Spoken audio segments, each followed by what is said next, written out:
ीलातुङ्गस्तनगिरितटे सुप्तमुद्बोध्य कृष्णम् पारार्च्यम् स्वम् श्रुतिशतशिरःसिद्धमध्यापयन्ति स्वोच्छिष्टायाम् रजनिगलितम् या बलात्कृत्य पुङ्क्ते गोदा तस्यै नमइदमिदम् भूय एवास्तु। ధనుర్మాసం సందర్భంగా తిరుప్పావై పాసురం యొక్క అర్థాన్ని రంగవల్లిక రూపంలో ఇప్పుడు వీక్షిద్దాం.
ఇప్పుడు మాంబళం సిస్టర్స్ శ్రావ్యంగా ఆలపించిన తిరుప్పావై పాసురాన్ని విని ఆనందిద్దాం.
శ్రీమాన్ గుదిమెళ్ల మురళీ కృష్ణమాచార్యుల వారి తిరుప్పావై ప్రవచనాన్ని వీక్షిద్దాం.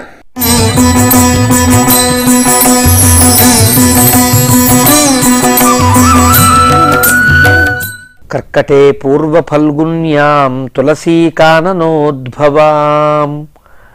పాండ్యే విశ్వంభరాం గోదాం వందే శ్రీరంగనాయకీ. భగవద్బంధులారా, ధనుర్మాసంలో 21వ నాటికి మనం చేరుకున్నాం. 20 పాశురములు పూర్తి చేసుకుని 21వ పాశురాన్ని అనుసంధానం చేయడం కోసం ఉపక్రమిస్తున్నాం. గత 20 పాశురములు కూడా వ్రతం యొక్క సమగ్రమైనటువంటి స్వరూపాన్ని చెబుతూ వారు ఏ స్థితిని పొందదలుచుకున్నారో, ఎక్కడికి చేరదలుచుకున్నారో అక్కడికి చేర్చేంత వరకు వచ్చాం. ముందుగా అందరూ కూడా సంకల్పించుకుని దేశాన్ని, కాలాన్ని, సహకరించిన పెద్దలందరినీ నమస్కరించి ఆ తర్వాత వ్రత నియమాలను ఉడంబడికగా చేసుకుని ఆ తర్వాత ఈ వ్రతానికి ఉండే ఫలం యొక్క సమృద్ధిని చెప్పుకుని ఈ ఫలం కోసం మనం చేసే ఈ వ్రతానికి దేవతలు సైతం భగవంతుడి ఆజ్ఞానువర్తులు ఎలాగా మనకి సహకరిస్తారో ఆ విషయాన్ని చెప్పిన తరువాత ఒక్కొక్కరుగా లేపుకుంటూ 10 మంది గోపికలని 10 మంది భక్తులకు, 10 మంది ఆళ్వారులకు, 10 రకాల భక్తి దశలకు ప్రతీకలుగా ఉండేటట్లుగా మహాత్ములను లేపినట్లుగా గోపికలను లేపుకుని ఆ 10 మంది గోపికలతో కలిసి, అంటే పేరుకు 10 మంది, కొన్ని వందల మంది, 5 లక్షల మంది కదా వీరందరూ కలిసి ఒక్కసారిగా భగవంతుని చేరడం కోసం ఒక ప్రయాణాన్ని ప్రారంభించడంలో ముందుగా నందగోపుని భవనానికి ఉండే రక్షకుణ్ణి మేలుకొల్పారు. ఆ తర్వాత ద్వారపాలకుల్ని మేలుకొల్పారు.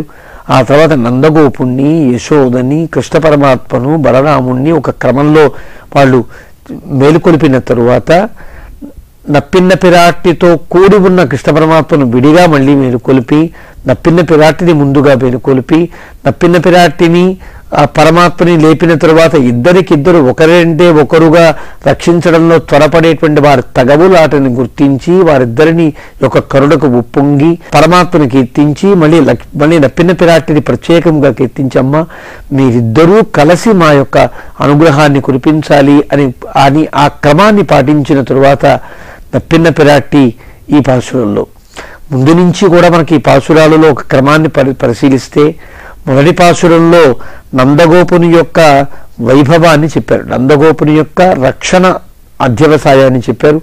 ఆ తర్వాత అలాంటి నందగోపుని యొక్క మరుమగలే అంటూ నప్పిన్నను కీర్తించి ఆ నప్పిన్న పిరాట్టితో ఉండేటువంటి శ్రీకృష్ణ పరమాత్మ యొక్క ఈ కలయికను కీర్తించిన తరువాత ఈ విధానానికి ఒప్పొంగిన నప్పిన్న పిరాట్టి, నేను కూడా మీ కోటిలోకి చెందిన దాన్ని, నేను మీతో పాటు కలిసి మళ్ళీ మా భగవంతుని కీర్తిస్తాను, లక్ష్మీదేవి స్వరూపురాలైన నప్పిన్న పిరాట్టి మళ్ళీ ఈ గోదాగోష్ఠిలోకి చేరింది. నిజానికి మన సంప్రదాయంలో ఏకాయనులు అంటారు. ఏకాయనులు లక్ష్మీదేవిని ఉపాస్య కోటిలోకి చేర్చకుండా మనతో పాటు సమానంగా మనం జీవకోటికి చెందిన దానిగా మనం లక్ష్మీదేవిని భావిస్తాం. ఇలా కాకుండా మరికొందరు విభువుగా పరిగణించి ఆ ఉపాస్య కోటిలోకి చేరుస్తారు. పురుషకార స్వరూపిడిగా మనం ఆ నప్పిన్న పిరాటిని చేర్చుకోవడం అనేది మన సంప్రదాయంలో ఉండే ప్రత్యేకత. ఆ రకంగానే నప్పిన్న పిరాటి నేను మీ కోటిలోకి చెందిన దానిని అంటూ లోపల ఉండే నప్పిన్న పిరాటి తలుపు తెరచి ఈ గోష్ఠిలోకి వచ్చింది. గోష్ఠిలో వచ్చి నేను కూడా మీతో కలిసి భగవంతుడిని కీర్తిస్తాను అంటూ గోదాగోష్ఠితో సంపూర్ణమైనటువంటి స్థితిని కలిగించి పరిపూర్ణతను కలిగించి వీళ్ళతో పాటు ఈ గోష్ఠి వాళ్ళతో పాటు భగవంతుని కీర్తించడానికి ఉపక్రమించే పాసురం ఇది. వీరంతా కలిసి భగవంతుని కీర్తిస్తున్నారు. ఇప్పటిదాకా నప్పిన పిరాటి యొక్క కీర్తన పూర్తయిన తర్వాత వీరందరూ కలిసి నప్పిన పిరాటితో కలిపి భగవంతుని కీర్తించడానికి ఉద్యుక్తులవుతున్నారు.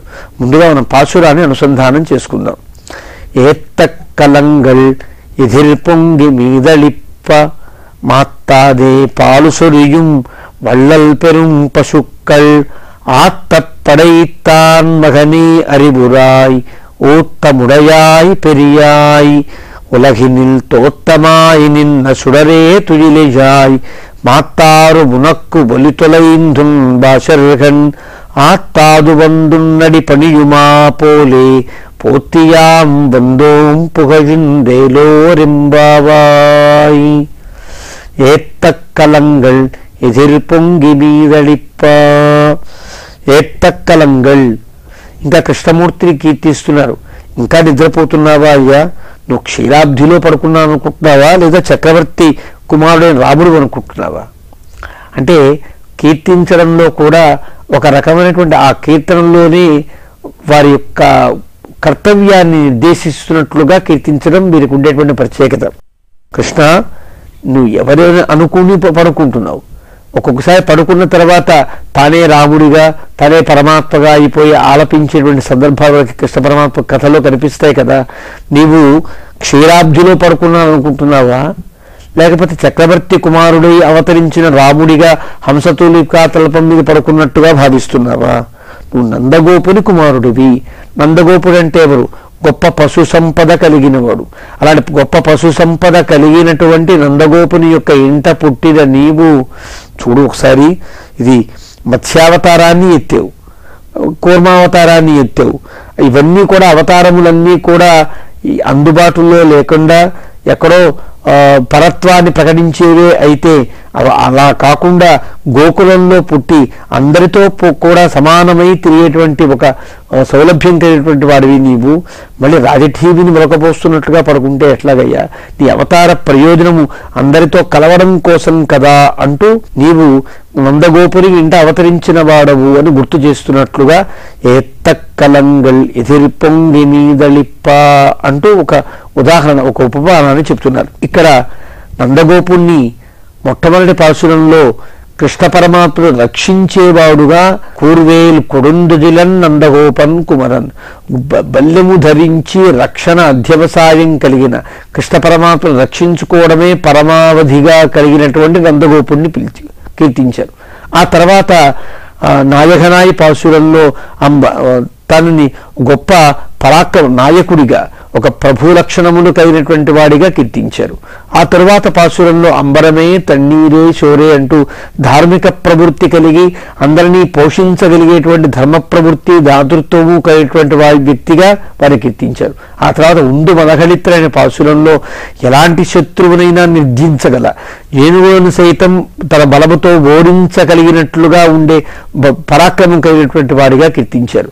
ఈ రకంగా కీర్తించినటువంటి నందగోపుణ్ణి ఈ రోజున మనకి గొప్ప ఐశ్వర్యం కలిగినటువంటి వాడిగా, ఐశ్వర్యం అనగా పశు సంపద పాడి సంపద కలిగినటువంటి వ్యక్తిగా ఈరోజు కీర్తిస్తున్నారు.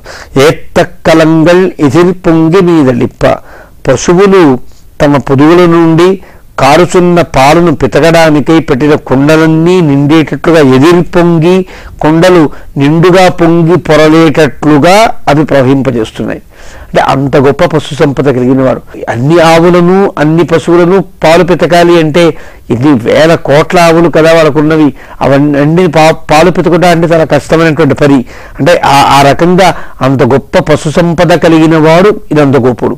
ఈ నందగోపుడు పాలు పితకడం ఆలస్యమైనందువల్ల, లేదా కృష్ణ పరమాత్మగా నీవు అవతరించిన నందగోపురి కుమారుడై అవతరించినటువంటి నీవు పాలు పితకకపోవడం వల్ల పాలు చేపు కలిగి దూడలు తమ పొదుగులో మూతులు పెట్టేటువంటి భావనతో పాలను కార్చి ఆ పొదుగుల నుండి కారే పాలు మనం కుండలు పెడితే కుండలు నిండి ఎదిరిపొంగేటట్లుగా పాలను ఇచ్చేంత పశు సంపద కలిగిన వాడు.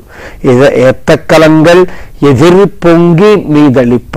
తమ పొదుగుల నుండి పాలను కారుస్తూ పాలను పితకడానికై పెట్టిన కుండలన్నీ నిండిపోయేటట్లుగా పాలను పైకి పొంగి పొరల్చేటువంటి గొప్ప పశు సమృద్ధి కలిగిన వాడే మహత్తాదే పాలు సురియుం వల్లల్ పెరుం పశుక్కల్.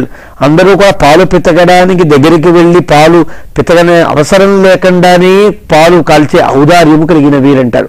ఔదార్యం అనగానేమి, ఇతరుల నుంచి ఏమి ఆశించకుండా వారికి ఏం కావాలో అవి ఇచ్చుట ఔదార్యం కదా.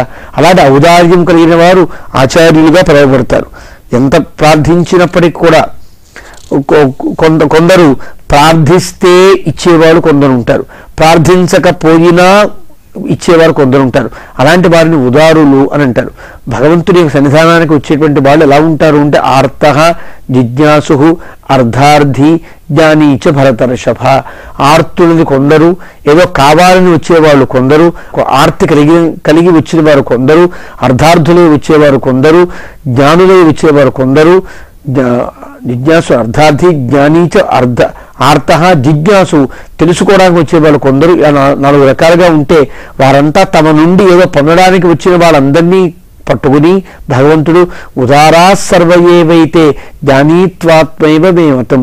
ఈ ఆర్తులైనా జిజ్ఞాసులైనా అర్ధార్థులైనా జ్ఞానులైనా వీళ్ళంతా ఉదారులయ్యా. నా నుండి పొందడానికి వచ్చిన వాళ్ళు, నేను ఇస్తే ఉదారుణ్ణి కాదు, నా నుండి నేనే ఇవ్వగలనని ఎవరెవరినో ఆశ్రయించకుండా నన్నే ఆశ్రయించి నా నుండే పొందుదామని వచ్చినటువంటి ఆ ఉదారుల వాళ్ళంతా అని కీర్తిస్తాడే. అలాంటి ఉదారులైనటువంటి వారు ఆచార్యులు ఎలా ఉంటారు అంటే సదుపదేశాలు ఇవ్వడానికి పడేటువంటి ఒక నిష్ట కలిగినటువంటి ఆచార్యులు. అడక్కపోయినా వారికి చెప్పాలి, అడక్కపోయినా అడిగించుకుని మరీ చెప్పేవాళ్ళు కొందరు ఉంటారు. అడుగక నుడువరాదు అనేటువంటి ఒక నియమాన్ని కూడా పక్కన పెట్టి వాళ్ళు ఎలాగైనా సద్విద్ధి పడిపాతేన పరిప్రశ్నైన సేవయ ఉపదేక్షంతి తే జ్ఞానం జారిన సత్వదర్శిన అని విద్యయా వాళ్ళు పరిప్రశ్నేన సేవయా ఉపదేక్షంతి. మనం అడగాలి, అడిగితే వాళ్ళు ఉపదేశాన్ని చేస్తారు, సేవిస్తే ఉపదేశాన్ని చేస్తారు. అలా కాకపోయినా వాళ్ళ చేత అడిగించుకుని మరి ఉపదేశం పొందేటట్లుగా కృష్ణ పరమాత్మ భగవద్గీతను చెప్పేటప్పుడు అర్జునుడికి తెలియని సందేహములు తానే ఇచ్చినట్లుగా తానే ఆ సందేహాలను కలిగించి సందేహాల ద్వారా తను అడిగిన ప్రశ్నలకు అనేక సమాధానాలు చెప్పినట్లుగా భగవద్గీతనంతా బోధించాడే. అది ఉదారం అంటే కదా.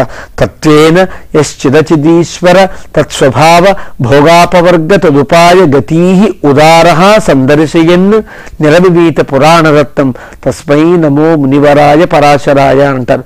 తత్వము చేత తత్వము బాగా అర్థమయ్యేటట్లుగా, తత్వం యొక్క పురుషార్థం అర్థమయ్యేటట్టుగా యహ ఎవరైతే చిత్తు అచిత్తు ఈశ్వర, చిత్తనగా జీవుడు, అచిత్తనగా ప్రకృతి, ఈశ్వర అనగా పరమాత్మ. ఈ పరమాత్మ యొక్క ప్రకృతి యొక్క జీవుల యొక్క స్వభావములు స్వరూపములు భోగము అపవర్గము ఈ తదుపాయ గతులు ఇవన్నీ చెప్పేటట్టుగా ఎవరెవరికి ఏది ఉపాయము, చిత్తుకు ఏది ఉపాయములు ఏది భోగము ఏది అపవర్గము, అచిత్తుకు ఏది భోగము ఏది అపవర్గము దానికి ఏది ఉపాయము, ఇలాగా భగవంతుని చేరడానికి వీలైనటువంటి తదుపాయ గతీ ఉదార. అడక్కపోయినా కూడా ఉదారుడై ఇంత గొప్ప విష్ణు పురాణం అనేటువంటి గొప్ప సంపదను గొప్ప ఉపదేశాన్ని మనకు ఇచ్చినటువంటి సందర్శయన్ నిరవిమీత పురాణ రత్నం. అది పురాణ రత్నంగా భాసిల్లేటంత గొప్పదైనటువంటి పురాణాన్ని 17 పురాణములు వ్యాస మహర్షి అనుగ్రహించిన 17 పురాణములకు మూలభూతమై ఆధారమయ్యేటట్టుగా విష్ణు పురాణాన్ని అనుగ్రహించినటువంటి పరాశర మహర్షికి నమస్కారము అంటూ తస్మై నమో మునివరాయ పరాశరాయ. అలాంటి అంత ఉదారము కలిగి చెప్పేటువంటి వ్యక్తులను వరులు అంటారు, శ్రేష్ఠులుగా భావిస్తాం. అలాంటి మునివరులలో శ్రేష్ఠుడు, మునులలో శ్రేష్ఠుడు కాబట్టి మునివరుడుని కీర్తించబడతాడు. అలాంటి మునివరాయ పరాశరాయ తస్మై నమః అని కీర్తిస్తారు. ఉదారముగా తత్వజ్ఞానాన్ని ప్రకటించే వారంతా ఉదారులుగా కీర్తించబడతారే. అలాంటి వల్లల్ పెరుం పశుక్కల్ ఉదారములైనటువంటివి, అవి పెరుం పశుక్కల్ బాగా పెరిగినటువంటి ఆవులు, గొప్ప ఆవులు, అవి మేత వేసి పెరిగినవి కావు. కృష్ణుని యొక్క ప్రీతిపూర్వకమైనటువంటి కరస్పరిశతోనే పెరిగినవి. ఆ పశువులు వేరు, కృష్ణ పరమాత్మ పుట్టిన తర్వాత ఉండే పశువులు వేరు. కృష్ణ పరమాత్మ గుప్పెడు గడ్డిని వేయడానికి గంగడోల దగ్గర పట్టుకుని గడ్డిని చూపిస్తే చాలు, ఆ గడ్డి మేయకపోయినా కృష్ణ స్పర్శ చేత బలిష్టములై ఉన్నాయి అని చెబుతారు. కృష్ణుడు పుట్టిన తరువాత ఆ కరచాలనంతోనే, కరస్పర్శతోనే ఆవులన్నీ కూడా బలిష్టములై పెరిగినట్టుగా భాగవతంలో మనకి చెబుతారే. అలాగా పెరుం పశుక్కల్, బాగా పెరిగిన ఆవులు అంటే కృష్ణ స్పర్శ చేత, ప్రీతిపూర్వకమైనటువంటి కృష్ణుని యొక్క కరస్పర్శ చేత పెరిగినవి. ఆత్తపడైతాన్, ఇన్ని అని లెక్క పెట్టడానికి వీలు కానన్ని ఉన్నాయి. ఎన్ని ఉన్నాయి? ఒక్కొక్కటిగా లెక్క పెట్టడం కష్టమా? కొన్ని గుంపులు గుంపులుగా లెక్క పెట్టచ్చు కదా. అంటే గుంపులు గుంపులుగా నల్లవి ఇన్ని, తెల్లవి ఇన్ని, గోధుమ రంగులో ఉండేవి ఇన్ని అని గుర్తించడానికి వీలుగా కూడా లేనంత గొప్పగా, అంటే గణముల చేత కానీ, వ్యక్తిగతముగా చేత కానీ, ఒక్కొక్కటిగా కానీ, గుంపులుగా కానీ, జాతిగా కానీ లెక్క పెట్టడానికి వీలు కానన్ని గొప్ప పశు సంపద. అంత ఆత్తపడైతాన్. భగవంతుని కీర్తించాలంటే ఎన్ని గుణములను కీర్తించగలం. మతిక్షయాన్ని వర్తంతే నా గోవింద గుణక్షయాత్, ఇషుక్షయాన్ని వర్తంతే నాంతరిక్ష క్షితిక్షయాత్. ఒక వ్యక్తి ఆకాశమంతా కూడా బాణములతో నింపేస్తారంటాడు. నింపాలనుకున్న వ్యక్తి అమ్ముల పదులో నుంచి కొన్ని వందల బాణములతో ఆకాశాన్ని నింపే ప్రయత్నం చేశాడు. ఎన్ని ఆకాశాన్ని నింపినా ఆకాశం నిండల, తనకుండే తన యొక్క అమ్ముల పొదిలో ఉండే బాణములన్నీ అయిపోయాయి. బాణములు అయిపోయినందువల్ల అమ్మో ఆకాశాన్ని నింపడం నా వల్ల కాదు, నేను ఎన్ని బాణములు ఉంటే అన్ని బాణములతో ఆకాశాన్ని నింపా అనుకుని తిరిగి వచ్చుట బాణములు లేక కానీ, అంతరిక్షంలో ఖాళీ లేక కాదు కదా. అంతరిక్షము ఇంకా విశాలమైనటువంటి అంతరిక్షం. తన దగ్గర బాణములు అయిపోయినందువల్ల వారు వెనుతిరిగి వచ్చినట్లుగా భగవంతుడి యొక్క గుణములు ఎన్నున్నాయో తెలియదు. గుణములను లెక్కిస్తానని వెళ్ళినవాడు లెక్కించలేక మతిక్షయాతు, తన బుద్ధి చాలక వెనుతిరిగి వచ్చి ఎన్ని గుణములు ఉన్నాయో భగవంతుని కీర్తించడం సాధ్యం కాలేదు అని చెప్పినట్లుగా. అంటే బాణములు అయిపోయినందువల్ల ఆకాశాన్ని నింపడం సాధ్యం కాలేదే, మతి అయిపోయినందువల్ల, బుద్ధి ఇంకా వికసించనందువల్ల, బుద్ధికి చాలనందువల్ల భగవంతుని యొక్క గుణకీర్తన పూర్తి కాలేదు అని భగవంతుని కీర్తించడం అనేది మతిక్షయాతు నివర్తంతే నా గోవింద గుణక్షయాతు. గుణములన్నీ లెక్క పెట్టాలనుకుంటే లెక్క పెట్టడానికి లెక్కలైపోయి వీరు వెనుతిరిగి వస్తారు కానీ గుణములైపోయి కాదు కదా. అంతగా ఆత్తపడైతాన్, గుణించుటకు వీలు కానన్ని గుణములు. అలాంటి ఆత్తపడైతాన్ మగనే, అలాంటి పశు సంపద కలిగినటువంటి నందగోపునికి పుత్రరత్నమైనటువంటి కృష్ణస్వామి ఎజిందిరాయ్, మేల్కొనవలసింది. మగనే అరివురాయ్, నీవు మేల్కాంచవలసినది. ఓత్తమురయాయ్, ఇంకా భగవంతుడు ఎలాంటి వాడు? అంత గొప్ప పశు సంపదకు, అంత గొప్ప ఆచార్య కులమునకు నాయకుడైన వాడు, అంత ఆచార్య కులమునకు నాయకుడని జగద్గురువు తానైన వాడు. కృష్ణం వందే జగద్గురుం. ఆచార్యులు ఉత్తమ ఆచార్యుడు కదా ఆయన. ఆచార్య పరంపరలో, గురు పరంపరలో కూడా ఆరోహణ క్రమాన్ని తీసుకుంటే ముందుగా శ్రీధరుడు ముందు ఉండేటువంటి ఆచార్య స్థానీయుడు, తర్వాత లక్ష్మీదేవి, తర్వాత విశ్వక్సేనుడు. అవరోహణ క్రమంలో చూస్తే చిట్ట చివరి వాడు కదా పరమాత్మ. కాబట్టి ఆచార్య పరంపరలో కూడా తాను మగదే అరివురాయ్, అంత గొప్ప ఆచార్య కులము కలిగిన వాడు భగవంతుడు. అలాంటి ఆచార్య సంపద, ఆచార్యులు ఆవుల్లాంటి వారైతే, గోవుల్లాంటి వారైతే, ఇవ్వడమే లక్ష్యముగా కలిగిన వారైతే, సదుపదేశములతో జగత్తును ఉజ్జీవింపచేయడమే లక్ష్యముగా కలిగిన వారైతే, అలాంటి ఆ గోసంపద కలిగినటువంటి ఆచార్య కులమునకు మగనే నాయకుడైనటువంటి వాడు, ఆ నందగోపురికి కుమారుడైనటువంటి వాడు అనేటువంటి కృష్ణస్వామి మేల్కాంచవలసినది అని అంటారు. ఇంకా ఎలాంటి వాడు? ఓత్తముడయాయ్. ఈ భగవంతుడు ఓత్తముడయాయ్, దృఢ ప్రమాణ సిద్ధుడు. అంటే దృఢ ప్రమాణం ఏది? దేనికి చెలించని ప్రమాణం ఏది? అది ఒక్క వేదమే కదా. అంటే వేద ప్రమాణము చేత కీర్తించబడేవాడు, శృతి ప్రమాణము చేత పరమాత్మ ఈయన అని నిర్ధారించబడిన వాడు ఆయన. వేదం ఎవరిని పరమాత్మగా నిర్దేశించింది? హ్రీశ్చతే లక్ష్మీశ్చ పత్న్యౌ అహోరాత్రే పార్శ్వే నక్షత్రాని రూపం అశ్వినో వ్యాప్తం అంటూ పరమాత్మ సహస్రశీరుష పురుష, 1000 శిరస్సులతో ఉంటాడు. సహస్రాక్ష, 1000 కనులు కలిగి ఉంటాడు. సహస్రపాద్, 1000 కాళ్ళతో ఉంటాడంటే సహస్ర పాదములు కలిగిన వాడు, సహస్రాక్షుడైన వాడు, సహస్ర శీర్షములు కలిగిన చెప్పిన వాడు ఎవడో చెప్పడానికని పురుష సూక్తం చివరిలో ఉత్తరశ్చ అనువాక అన్నట్లుగా ఆ ఉత్తరానువాకంలో హ్రీశ్చతే లక్ష్మీశ్చ పత్నియౌ, ఎవరికి శ్రీదేవి భూదేవి భార్యలుగా కలిగి ఉంటాడో అతడే పరమాత్మ అని చెప్పింది కదా. దృఢ ప్రమాణ సిద్ధుడు, ఆ రకంగా వేద ప్రమాణముతో స్థిరీకరింపబడిన వాడు, వేద ప్రమాణము ద్వారా ఇతడే పరమాత్మ అని తగినటువంటి వాడు, కీర్తించబడినటువంటి వాడు దృఢ ప్రమాణ సిద్ధుడు. ఆయన అలాంటి దృఢ ప్రమాణ సిద్ధుడైనటువంటి వాడా అని కీర్తిస్తారు. పెరియాయ్ అంటే చాలా గొప్పవాడు. ఎలాంటి గొప్పవాడు అంటే వేదముల చేత కూడా గుణములు లెక్కించబడడానికి వీలు కానంత గొప్పవాడు. వేదము కూడా ఇంత భగవంతుడు ఉంటాడు, ఇన్ని గుణములు కలిగి ఉంటాడు, ఇన్ని శిరస్సులు కలిగి ఉంటాడు అని చెప్పడానికి వేదమును కూడా సాధ్యము కాలేదు. కారణం వేదము కూడా భగవంతుని కీర్తించలేక వెదుతిరిగి వచ్చిందని కదా ఉపనిషత్తులు చెప్పాయి. ఏతో వాచో నివర్తంతే అప్రాప్య మనసా సహా, భగవంతుని కీర్తించడానికి మొదలైనటువంటి వేదము కీర్తించలేక, వాక్కుతో కూడా కీర్తించలేక, అంతేకాదు వాక్కుతో కీర్తించలేక మనసా కూడా కీర్తించలేక, మానసికముగా వేదము భగవంతుడు ఇంత గొప్పవాడని చెప్పడానికి వీలు కాక యతః వాచః నివర్తంతే, వేదవాక్కులన్నీ వెనుతిరిగాయి అంటారు. పరిమితావా రుచః పరిమితాని సామాని పరిమితాని యజూగుంషి అధైతస్సైవాంతో నాస్తి సబ్రహ్మ, ఇది వేదం చెప్పింది. అంటే ఋగ్వేదములో ఉండే రుక్కులన్నీ పరిమితములైపోయాయి, సామవేదములో ఉండే సామములన్నీ పరిమితములైపోయాయి, యజుర్వేదములో ఉండే యజుస్సులన్నీ కూడా పరిమితములైపోయాయి, ఋగ్వేదములు అథర్వవేద మంత్రములు పరిమితములైపోయాయి. ఈ రకంగా పరిమితములైన వేదమంత్రములతో ఏతస్య ఏవ అంతః నాస్తి, భగవంతుని యొక్క మహిమకు అంతము లేదు. అథైతస్సీమాంతో నాస్తి, భగవంతుని యొక్క మహిమకు అంతము లేకుండా ఉండేంత గొప్పవాడైన. అంటే వేదములు అన్నిటికంటే గొప్పవి అయితే, గొప్ప ప్రమాణములైతే ఆ వేద ప్రమాణముల చేత కూడా ఇంతని తెలియబడడానికి వీలు కానంత వాడు. అలాంటి పరమాత్మ పెరియాయ్ గోవిందేతి యదాక్రందతు కృష్ణామాం దూరవాసినం. ద్రౌపది పిలిస్తే నాకు అది రుణం ప్రవృద్ధమే హృదయాన్నాపసర్పతి, ఆవిడ నేను చేసిన ఉపకారం చాలా తక్కువ, ఇంకా ఉపకారం చేయాలి అనుకుంటే ఎంత ఉపకారం చేయాలో ఆయనకి తెలియనంత గొప్పవాడు. అంటే ఆయనకు ఉండేటువంటి హృదయ వైశాల్యం అలాంటిది, ఆయనకుండే నామ వైభవం అట్లాంటిది, ఆయన మహత్వం అట్లాంటిది.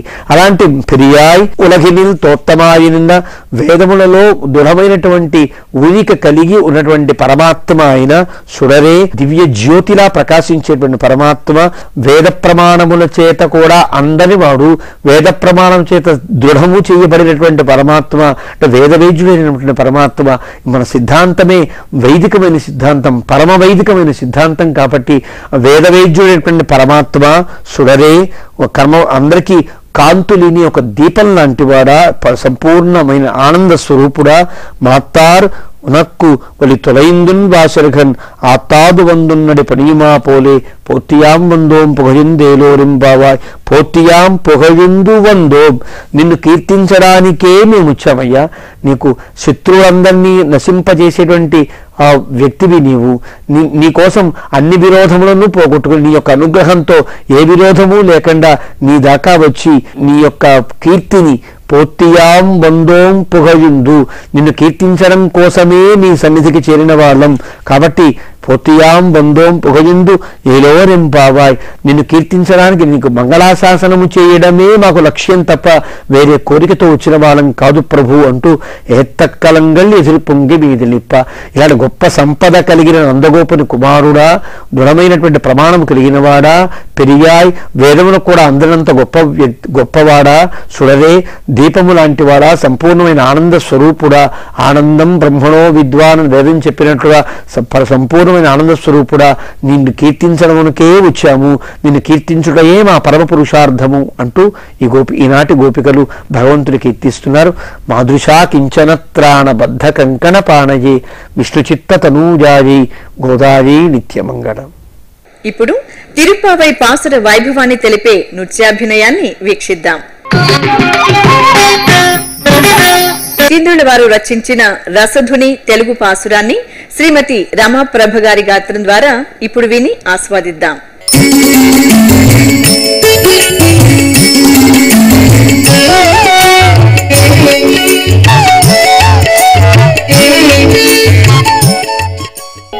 ఇదుకనించిన పెద్ద పెద్ద భాండములు త్రుటి నిండి పొంగి పొల్లుట కాగా ఇచ్చ క్షీరం పురియు ఉదారశీలము నిండుగా కన్నుల పండుగ సేయు నేను సంతతి లెక్కలేనంత కలుగు నందగోపుల వారి అందాల బిడ్డ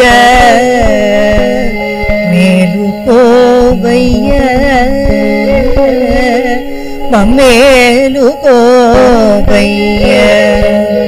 శ్రితపక్షపాతము వ్రతమైన వాడ పెద్దతనముకే పెద్దయిన వాడ మేదిని రక్షింపగా దివ్యకాంతి పుంజమాకారమై పుట్టినవాడ మేలుకోవయ్యా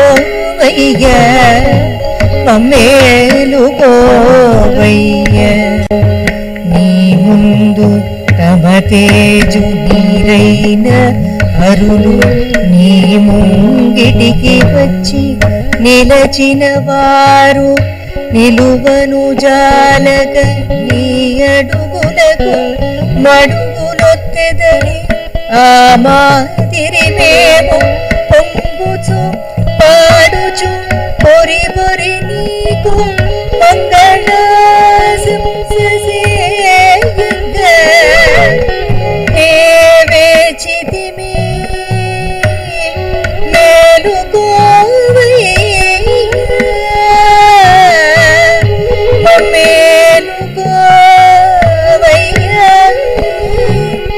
మనను జగతికి మంగళప్రదము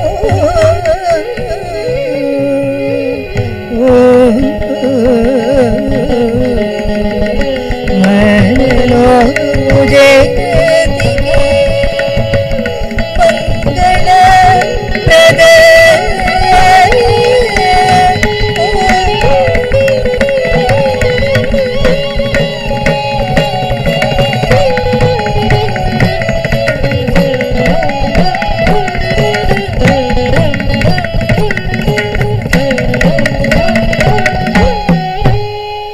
ఇప్పుడు శ్రీమతి టీకే చూడమణి గారు భక్తి భావంతో వినిపించిన గోదా స్తుతిని వీక్షిద్దాం.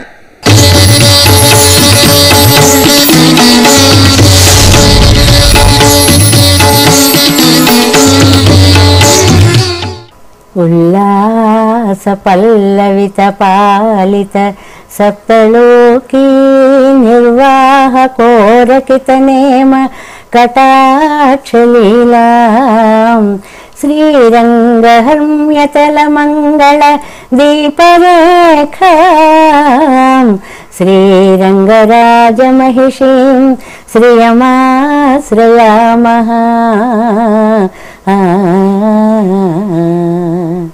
ప్రియ భగవద్బంధువులారా, గోదాస్తుతి అనేటువంటిది ఒక అత్యద్భుతమైనటువంటి స్తోత్రాన్ని మనకి కవితార్కిక సింహులు, సర్వతంత్ర స్వతంత్రులు, సాక్షాత్తు శ్రీ వెంకటేశ్వర స్వామి చేత వేదాంత దేశికులుగా భావింపబడినటువంటి వెంకటనాథార్యులు అనేటువంటి మహానుభావులు మనకి అందించారు.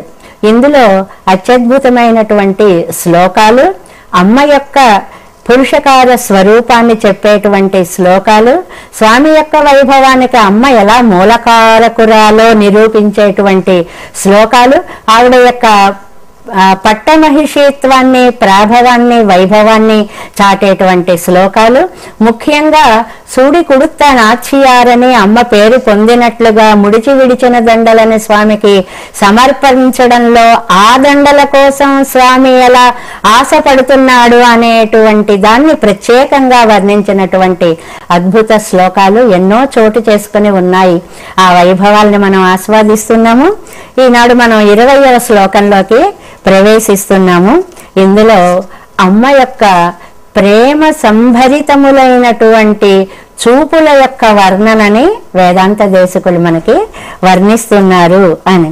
ఇంతదాకా ఆ దండ ఆవిడ ముడవడంలో కూడా ఉద్దేశం ఏమిటిట, ఈ దండ అంత జగన్మోహనుడైనటువంటి స్వామికి అసలు ఎంత అందంగా ఉంటుందో ముందు నేను వేసుకుని చూస్తే నాకే ఎంత బాగుంటే స్వామికి ఇంకా ఎంత బాగుంటుందో అనేటువంటి ఆలోచనతోటే అమ్మ దాన్ని ధరించింది అని చెప్తూ ఆ దండని గురించి, ఆ మాలికలో ఉండేటువంటి సౌరభాలని గురించి, సౌరభాలని మధువుల్ని ఆస్వాదిస్తున్నటువంటి తుమ్మెదల గురించి, అవి ఏర్పరిచినటువంటి ఛత్రముగా ఏర్పడినటువంటి అద్భుత దృశ్యాన్ని గురించి మనకి ఎన్నో వర్ణనలు చేస్తూ వచ్చినటువంటి వేదాంత దేశికులు ఈనాటి శ్లోకంలో ఆ ప్రేమ చూపుల వర్ణన ఎలా ఉంటుంది అనేటువంటి దాన్ని మనకి తెలియచేస్తున్నారు.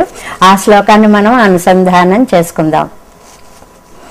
ధన్యే సమస్త జగతాం పితురుత్తమాంగే త్వన్మౌళిమాల్యభర సంవరణేన భూయః ఇందీవరస్రజమివాదధృతి త్వదీయాని ఆకేకరాణి బహుమాన విలోకితాని. ఆకేకరాణి బహుమాన విలోకితాని. ఆహా, ఆ చూపులు ఉన్నాయే అవి బహుమానముగా అంటే ప్రేమ పురస్సరంగా చూసేటువంటి చూపులు. చూపుల్లో ఎన్ని రకాల శక్తులు ఉంటాయో మనం లోకంలో నిత్య అనుభవంలో ఎదుర్కొంటూనే ఉంటాం. ఒక్కొక్కళ్ళు ఈ మధ్య మీరందరూ కూడా అన్నిటిలోనూ చూసి విని ఉంటారు, నా చూపులకు ఎంతో శక్తి ఉంది, ఈ శక్తితోటి నా ఎదురుకుండా కొంత దూరంలో పెట్టినటువంటి ఒక గ్లాసును నేను బద్దలు కొట్టగలను అని చెప్పి ఒక ఆయన తన చూపులోని తీవ్రత చేత గాజు గ్లాసులని బద్దలు కొట్టినటువంటి దృశ్యాన్ని మనం చూసాము, చదివాము, తెలుసుకున్నాం. అంటే చూపుకి అంత శక్తి ఉంటుంది. అది ప్రేమమయంగా మారినప్పుడు పర్వాలేదు. అదే గనక అవతల వాళ్ళని చూసి దుఃఖంగా మనసులో నుంచి భయంకర భావాలతోటి ఆ చూపు గనక వస్తే నరుడు దృష్టికి నల్లరాయి పగులుతుంది అనేటువంటి మాట కూడా ఇవాళ గ్లాసు పగలగొట్టడమే కాదు, రాతిని కూడా పగలగొట్టేటువంటి చూపుల తీవ్రత ఉంటుంది అని చెప్పి కన్నయ్య మీద ఎవరి దృష్టి ఎక్కడ ఎలా పడుతుందో అని యశోదామాత క్షణక్షణం కూడా తూ కృతం పాతువహ అంటారు. తూ అని చెప్పి దృష్టి దోష పరిహారార్థము దిష్టి తీసేసేది అనేటువంటి ఎన్నో విషయాల్లో మనకి కృష్ణ కర్ణామృతంలో ఆ వర్ణన మనకు కనిపిస్తూ ఉంటుంది.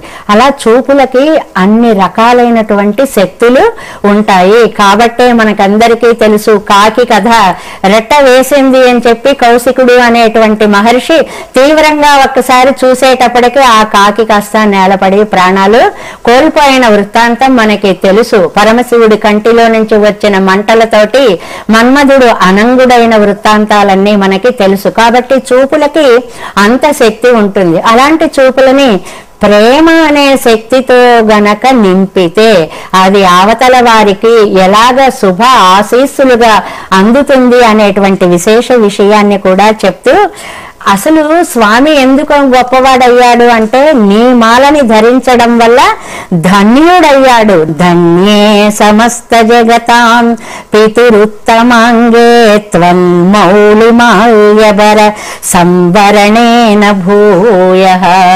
అది పితుః ఉత్తమాంగే త్వన్మౌళిమాల్యభర సంవరణేన భూయః. ఆ పూదండల్ని నిజంగా ధరించడం వలనే నేను ఇంత ధన్యున్నయ్యాను అని భావించిన వాడు లోకాలకన్నిటికీ తండ్రి స్థానంలో నిలబడగలిగినటువంటి వాడు. అంత గొప్పవాడు కూడా హే గోదే, ఆయన చాలా గౌరవంగా శిరస్సును వంచి ఆ దండని ధరిస్తూ ఉన్న సమయంలో నువ్వు చూసినటువంటి చూపులు ఉన్నాయి. ఈ దండను ఆయన ఎలా ధరించాడు, ఆయనకి ఇది సరిగ్గా ఉందా లేదా అని చూసేటువంటి సమయంలో ఈ నల్ల కలువ పూలమాలల్ని కూడా ఒకసారి ధరించేశాడు అని. అంటే 2 మాలల్ని ఏకకాలంలో వేసుకున్నాడు స్వామి. ఒకటి ముడిచి విడిచి ఇచ్చినటువంటి మాల, ఆ మాల ఎలా వేసుకున్నాడు అని చూసే చూపులు కలువ పూల మాలగా తయారయ్యేటప్పటికి ఆ మాలని కూడా ఆయన ధరించాడు అని. ఒక్కొక్క చూపు ఒక్కొక్క కలువ జంటగా స్వామిని వరించింది అని అమ్మ యొక్క చూపుల సౌందర్యాన్ని గురించి వేదాంత దేశికులు ఇక్కడ చెప్తూ, అమ్మ స్వామి శిరస్సు నీ దండ వల్ల ధన్యమైతే నీ క్రీగంటి చూపులతోటి మరొక నీలోత్పలమాల వేసుకుని మరింత మురిసిపోయాడు స్వామి అని అమ్మ అసితేక్షణ అంటారు. ఆంజనేయ స్వామి అంతటి వాడు సీతామాతని మొట్టమొదటిసారిగా అశోకవనంలో దర్శించినటువంటి సమయంలో రామచంద్రస్వామిని గుర్తుకు తెచ్చుకుని వీళ్ళిద్దరూ ఒకరికొకరు ఎలా సరిపోతారు అన్న విషయాన్ని తుల్యశీల వయోవృత్తాం తుల్యాభిజన లక్షణం రాఘవోర్హతి వైదేహీం తంచ ఇయమసితేక్షణ. ఆహా వీళ్ళిద్దరూ ఒకళ్ళకొకళ్ళు చాలా బాగా అటు వయస్సులో ఏంటి, ఇటు సౌందర్యంలో ఏంటి, అటు గుణంలో ఏంటి, అటు అభిజనంలో ఎందులోనైనా సరిపోతారు. రాముడు మా సీతకి సరిపోతాళ్ళండి అనుకున్నట్ట. ఏమయ్యా అలా ఏదో సరిపోతాళ్ళండి అని సరిపెట్టుకున్నట్లుగా మాట్లాడావు అంటే అసీతేక్షణ అమ్మ యొక్క చూపులలో ఉండేటువంటి సౌందర్యం ఆ రామచంద్రుడి కంటే కూడా ఒక పాలు ఎక్కువగా ఉంది అని రామాయణం మనకి చెప్తుంది అన్నమాట. అది ఇక్కడ ఇంకొక దృశ్యాన్ని కూడా వేదాంత దేశికులు మనకి స్ఫురింప చేస్తారు. జానక్య కమలామలాంజలి పుటేయ పద్మరాగాయితాః న్యస్తః రాఘవ మస్తకేచ విలసత్ కుంద ప్రసూనాయితాః అని మనం ఒక ప్రసిద్ధమైనటువంటి శ్లోకాన్ని చదువుకుంటూ ఉంటాం కదా. అవి ముత్యాలు కాబట్టి తెల్లగా ఉంటాయి. ఈవిడ చేతులు ఎర్రగా ఉండేటప్పటికి అప్పుడేమో అవి ఎర్రటి రత్నాల్లా కనపడ్డాయి. అవే స్వామివారి వంటి మీద పడేటప్పటికి ఆ నైల్యం అంతటిని తమలో ప్రతిఫలింప చేసుకొని ఆ ఇంద్రనీలాయితాః అక్కడికి వెళ్ళేటప్పటికి అవి ఇంద్రనీల మణులు అయిపోయి స్రస్తాః ఆ జారుతూ ఉండేటువంటి సౌందర్యం అంటే ఒకే ముత్యాలు కాసేపు కెంపుల్లాగా, కాసేపు ఇంద్రనీలాల్లాగా, కాసేపు పైన ఉన్నప్పుడు స్వచ్ఛమైన తెలుపు రంగుతోటి ఈ 3 రంగుల సమ్మేళనంతో ఎంత బాగున్నాయి అనేటువంటి వర్ణనను అక్కడ ఇచ్చినట్లుగానే ఇక్కడ కూడా ఈవిడ అసితేక్షణ అనేటప్పటికి ఒక నల్ల కలువ పువ్వు ఒకటి ఆ చూపు అనగానే ఒక పువ్వు అలా వచ్చి స్వామి మెడలో వాలుతోందా అన్నట్లుగా చూపులు చూస్తోంది అని అంటూ, చూడాలని కోరిక ఉన్నా చూడలేని సిగ్గు చేత ఆమె తలని ఉంచి ముత్యాలు మొత్తం చేతులు పైకి ఎత్తకుండా ఉన్న చోట నుంచే అలా పైకి ఒకసారి అమ్మ ఎగరేసినటువంటి ఆ దృశ్యాలన్నిటినీ కూడా ఈయన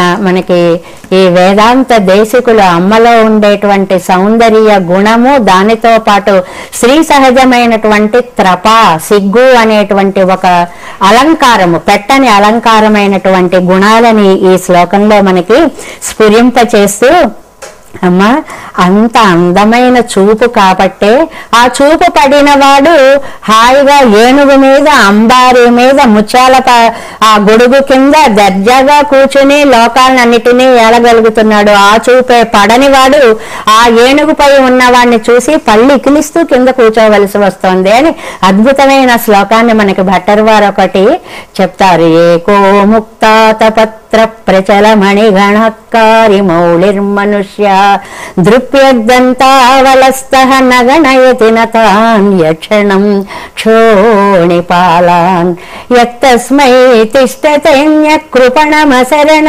దర్శయన్ దంతపంక్తి దత్తే శ్రీరంగరాజ ప్రణయిని నయన ఉదంచితంచితాభ్యాం. నయనాలు కళ్ళు ఒకసారి పైకి ఒకసారి కిందకి చూసేటువంటి చూపుల యొక్క సౌభాగ్యం చేత నీ కటాక్షం పడిందా అతను ఆ ఏనుగు అంబారి మీదట కిరీటంలో మణులని పైన వ్రేలాడదీసిన ముత్యాలు వచ్చి తాకిడి చేస్తూ ఉండే వచ్చే గలగలని హాయిగా వింటూ వెడుతూ ఉంటే అపరహ మరి ఒకడు దర్శయన్ దంతపంక్తి తత్తే శ్రీరంగరాజ ప్రణయిని కింద నిలబడి వాడు నా కేసు ఒకసారి చూస్తే బాగుండు ఒకసారి చూస్తే బాగుండు అని అలా వాడికేసి చూస్తూ ఉండాల్సిన అవసరం ఎందుకు వస్తుంది? ఈ అద్భుతమైనటువంటి తల్లి యొక్క కటాక్షాలు ఎవరి మీద పడితే వాడు అన్ని భోగాలను అనుభవిస్తున్నాడు, పడని వాడు ఇంతటి దరిద్రాన్ని అనుభవిస్తున్నాడు అని చెప్పినట్లుగానే అమ్మ యొక్క చూపులలో ఉండేటువంటి ఆ వైభవాన్ని ఒక అందమైనటువంటి ఇంకొక శ్లోకంలో కూడా చెప్తారు. ఆహుహు వేదానమానం అనేటువంటి అమ్మ యొక్క వైభవాన్ని వర్ణించిన కొద్దీ కూడా ఇంకా దానికి ఎక్కడ అయిపోవడము అనే భావం అటు శ్రీగుణరత్న కోశంలో శ్రీపరాశర భట్టర్ వారికి కూడా ప్రతి నిమిషము నూతనమైనటువంటి భావాలు గోచరిస్తూ ఉండడం వల్ల అవి అనేకమైనటువంటి శ్లోకాలకు దారి తీశాయి అని ఆ వ్యాఖ్యానాల్లో మనం చదువుతూ ఉంటాం. అలాగే వేదాంత దేశికులు కూడా ఇక్కడ ప్రత్యేకంగా ఆకేకరాణి బహుమాన విలోకితాని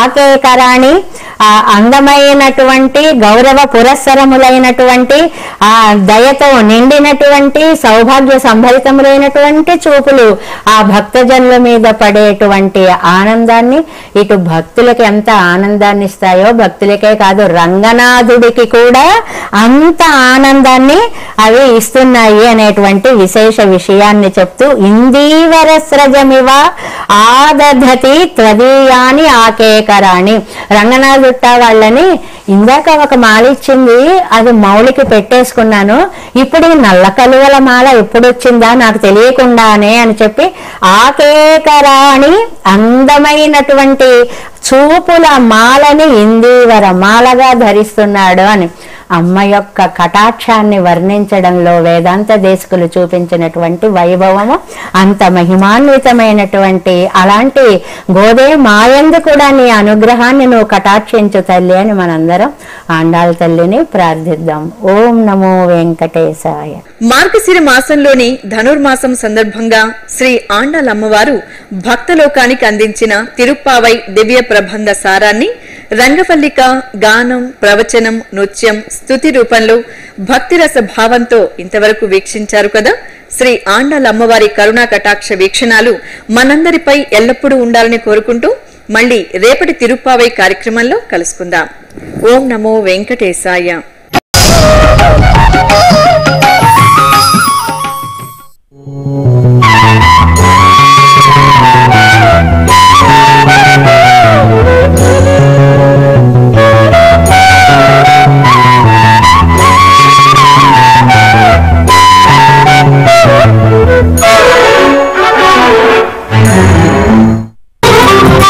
Oh